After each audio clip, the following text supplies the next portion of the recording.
Welcome to the tutorial on adding a text compilation, such as a book of poetry or other grouping of an author's texts. Before we add a new text compilation, let's double-check that it was not already added to the archive. In the left-hand navigation, click on Search by Collection. If the navigation menu is not visible, either widen your browser window or click on Open Menu at the upper left.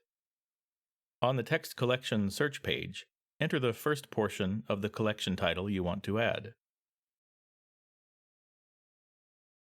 Here we see there is only one search result, and it is not the title we were checking for. Return to the main page for guest editors using the link in the top navigation bar. Under Frequently Used Links, choose Add New Text Compilation. This link is also available in the top nav bar. First, and most importantly, we add the title.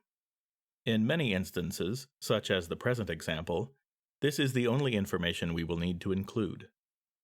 You might think of this step as creating a folder to hold specific texts that you'll put into it or associate with it later. Click Submit.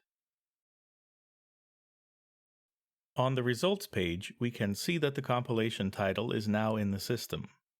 If the addition is approved by an administrator, it will become part of the permanent archive.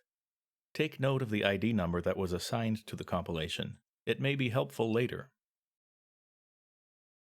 Suppose that the collection of poems we added contains a sub-collection, perhaps a multi-part poem, such as the example we saw previously in the tutorial on text page basics. If you recall, Heine's collection Romanzen was part of a larger collection, Junge Leiden, that in turn was part of yet another.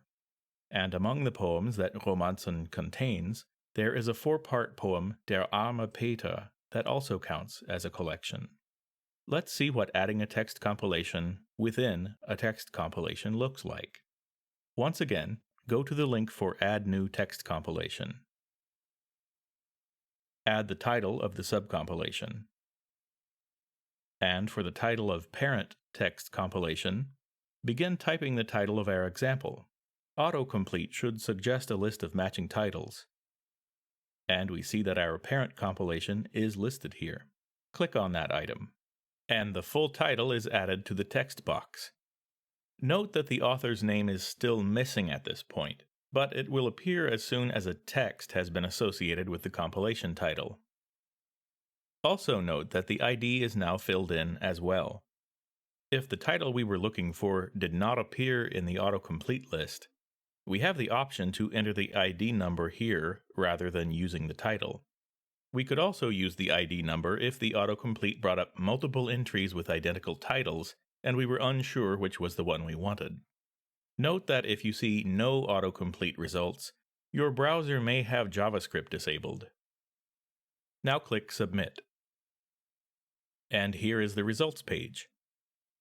Let's see how the latest information we submitted appears in the system. Click on View the New Submission entry. Here we can see that the status is still open, that the compilation was assigned its own ID number, and we can check that everything looks right. Thank you for watching this tutorial.